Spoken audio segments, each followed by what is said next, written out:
Hello, and welcome to this week's Rookie Resource, Real Estate Rookie YouTube's newest series. My name is Ashley Kerr, and I am the co-host of the Real Estate Rookie podcast. Thank you guys so much for joining us this week. I hope you have been liking these videos. Make sure to like this video and to comment below with which one has been your favorite. And don't forget, you can always go to biggerpockets.com/rookie resource, and you can get all of the resources that we have available from each of these videos. Okay, so today we're going to be talking about due diligence. This is when you have the property under contract. So if you watched last week's video, and if you didn't, I recommend going back and watching that first. You'll be able to see that we went through what the process is like, what checklist we need while we're getting a property under contract, okay? Or even before we get it under contract. Now that you've got a property under contract, we need a checklist of what to do during this period.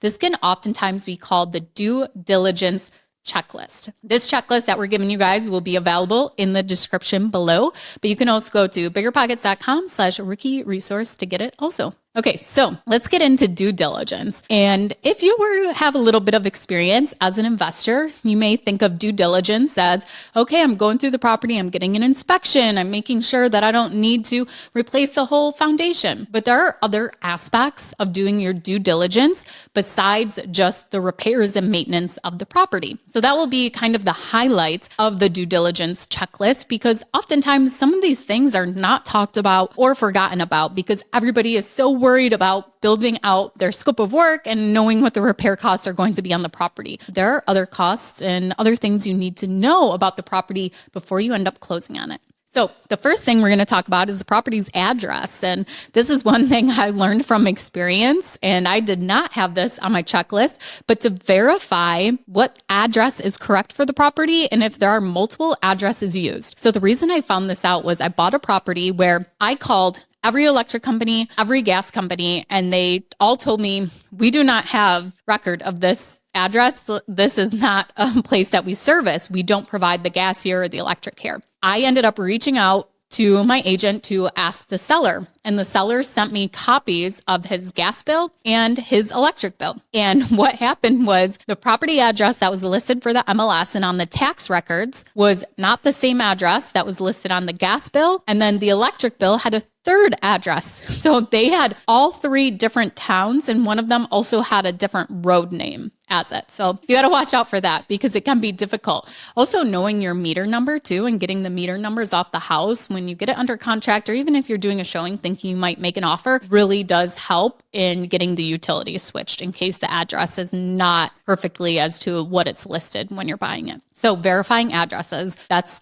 the top thing on our checklist, okay? But we're gonna move on to more things about the property. Okay, so in some states, they may already require that you get a survey, or not require, but you may be recommended to do that. So hiring a surveyor to come in, and sometimes the seller will actually do this for you, but just making sure that there's a survey of the property and it matches is what you're being sold. This is something I like to do on all the properties I purchase is I get a survey. And sometimes I will accept a survey if the seller already had one done, within so many years, and I will take that survey as long as they sign an affidavit saying there have been no changes to the property lines since they had that last survey done. Then I'm going to go in, and you want to really get to know what the rules and regulations are and the code enforcement is in that area. So you should have done some of this before you actually put the offer in. But once your offer is accepted, you're going to dig deeper and make sure the property doesn't have anything odd that could actually change the plan that you have for the property. If this property is already a rental property, has existing tenants, this is going to bring in a whole new set of due diligence. So you're going to want to ask for the rent roll. And in some states, this will be a rent rider. This is already attached to the purchase agreement. If you already use a real estate agent, this will be something that they provide for you that the seller will have to fill out when they actually list the property on the MLS. And this will give you the tenant's name, how much they pay in rent, what unit they live in, what's the bed bath count in that unit, okay? If not, you can ask for a rent roll, which would tell the same thing. If this has multiple units, and especially if the property is owned by an LLC, which you would see on the purchase agreement, they report their income and they show financials for it. So you could always request the financial statements. This is not something that is super common if you're buying small multifamily, but you could request it just to see what their expenses are on the property. The next thing I do is verify the property taxes. This is usually something I do in the beginning, but just in case you did not do this before you made an offer on the property, is I'm gonna go and verify the property taxes, make sure that they don't have any exemptions on them, like an agricultural exemption. So if you're buying a property that a farmer currently uses to keep cattle on or to mow hay, and you're not gonna have the farmer do that anymore, then you would lose that agricultural exemption. Or if there's a senior citizen discount on the property taxes,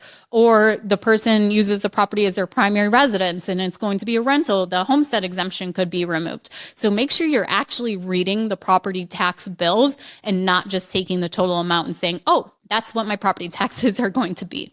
Then we need to get insurance on the property. So as we get closer to closing, you want to have the insurance in place, but I like shopping around as soon as I get the property under contract because I want to know as soon as possible how much this is going to cost me. I start shopping with an insurance broker. I send them the information on the property. And since I'm under contract, I usually have pretty good luck with if there are questions that I can't answer, such as what was the age of the roof or things like that, that insurance company would want to know to give me the best price on a premium, then I can have, ask the seller for that information while I'm getting the quote. Then what happens is I get the quote and I have to wait for my closing date for the policy to be effective. Once I have my closing date, then that's when I notify the insurance company, I have my closing date, please set my policy to start this date. Closing gets delayed. I'm not too worried about it if I'm paying a couple more days of insurance on the property. When you get these financials also, you can look at the insurance too, to see what they're paying for insurance on the property, or you can just ask the seller. That is a great way to, once you're under contract or even before, finding out what their cost is, and may not be apples to apples. And we talked about this in the last video, is make sure you really understand what someone else's policy involves, because it may not actually be everything that should be covered when you have a rental property. But look at the other operating expenses too. Do they pay someone to snowplow? Are they paying someone to cut the grass? Are they paying common area expenses such as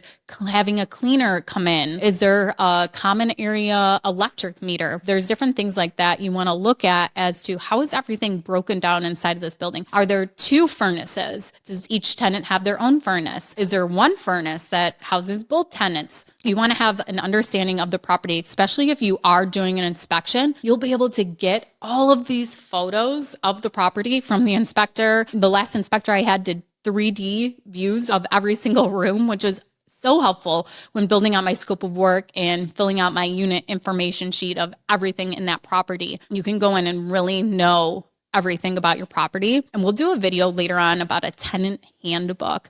And this is really beneficial when you have tenants in the property, so that there are some issues that come up that they can go ahead and take care of because you have it written out. For example, where's the water shut off? If there's a water leak, instead of preventing more damage, the tenant knows right from their handbook where to go for the water shut off. So we'll talk about that later in another video. Okay, so how are you guys liking these videos so far that we started for Rookie Resource?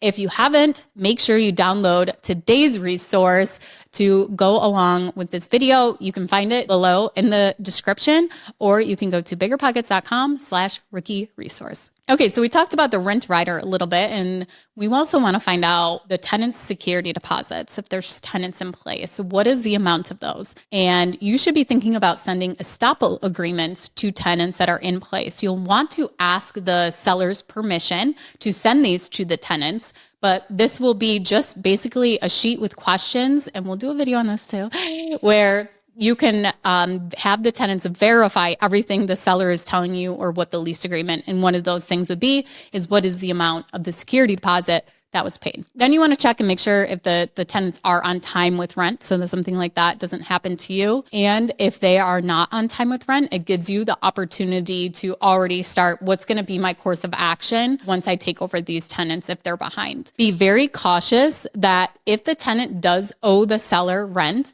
that you are not taking on that debt, that the tenant still owes that landlord and does not owe you. So for some reason, you don't want that worked into the closing statement where the seller is getting a credit saying you can collect that back rent from them now, so I'm going to credit it to you. You'd be surprised. Things like that happen, just like my security deposits. Some of the last kind of things we want to do besides verifying tenants, utilities, insurance is also environmental hazards. When going through a property, is there anything that could draw a flag? And this could definitely be more on the commercial side. If you are going for commercial lending, they're going to want to do an environmental study on the property. This can go into phases, phase 1, phase 2, phase 3. I had a property that I got the environmental study on, and it was flagged to go into the next round, which was going to cost me $3,500. And after that, it was flagged saying that there used to be underground tanks there. They did a soil sample and it wasn't the greatest. They want to take it into the next phase,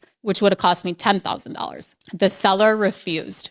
He said no. And I think because maybe they did know something was wrong. And once that environmental study is done and it is for sure flagged that there is an environmental issue, they have to disclose it going forward. So they decided to actually back out of that deal. They refunded me for that first environmental I did, and they went out and they found another buyer who didn't care about that. Okay, so look at the environmental hazards. Is it next to a gas station where there could be, pumps underground that leaked next to your property, different things like that. Then you want to look at the zoning of the property and make sure it's correctly zoned for what you want to do. And also, I like to review the planning board meeting minutes for the town that I'm purchasing in to make sure that there's not any, changes coming up that I don't know about yet that haven't happened. And by reading the planning board minutes, you can see what's happening, what's going on in that town to make sure there's not going to be any changes occurring. Then the property use. So I just want to verify with the code enforcement officer that what I'm trying to do, the property can be used for.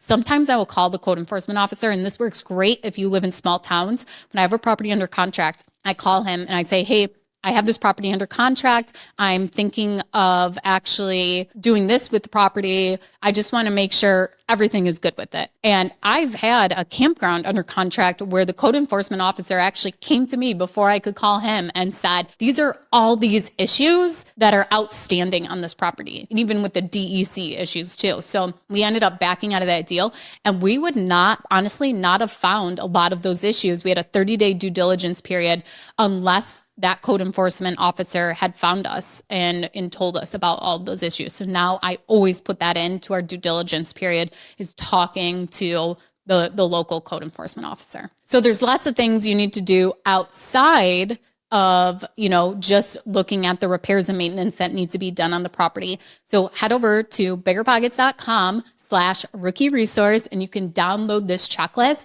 This checklist is meant for you guys to tailor and make it specific to your own unique property, your own business.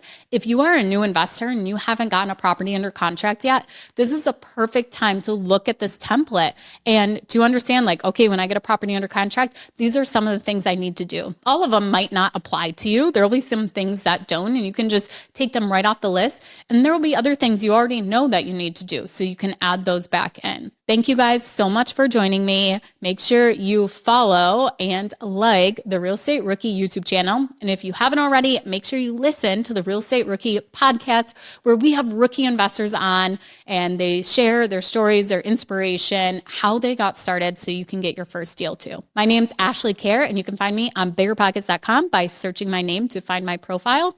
And we'll see you guys next week on the next Rookie Resource, where we will be talking about what happens once you are closing on a property.